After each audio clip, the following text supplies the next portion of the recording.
On January 25, 2011, voices calling for change rose from Tahrir Square, inspiring the entire country to stand against President Hosni Mubarak. They succeeded in forcing him to step down and trying him for several corruption charges and killing the January protesters. During this time, all leaders of Mubarak's National Democratic Party, NDP, vanished from the political scene. Recently, NDP members have started to return to politics, and almost all charges against Mubarak have been dismissed or the court found him innocent.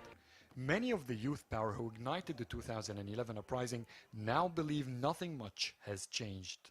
لا ما فيش أنا ما أتصورش إن في يعني. There is no correlation between Mubarak's trial and the success of the general revolution. Some have been trying to impose the idea that if Mubarak gets out, the revolution would have failed. That is not true. The real change was in the people's aspirations. They now want a rule of law and they will not let go of achieving that. Since Mubarak stepped down, politics has been dividing Egyptians.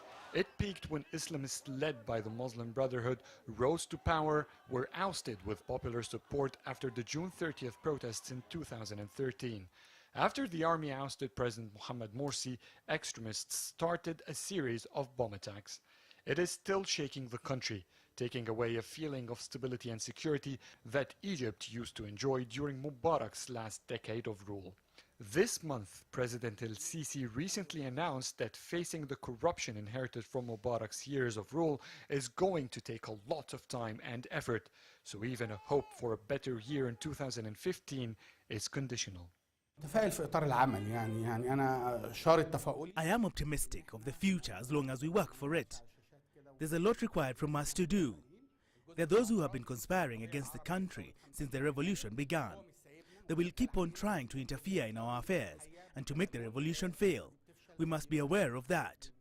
Nearly 4 years have passed on the January uprising, and no one is yet convicted for the hundreds killed back then, nor the hundreds more killed during the evacuation of the pro-Morsi sit-ins in August 2013. The country's economy is still struggling, and some leaders of Mubarak's administration, who the people stood against, are now getting out innocent of corruption charges. So besides changing presidents and governments, many feel that nothing much has changed, at least not yet. They hope that the future has more to offer to make all the sacrifices made during these 4 years worth it. Adel Mahroui, CCTV, Cairo.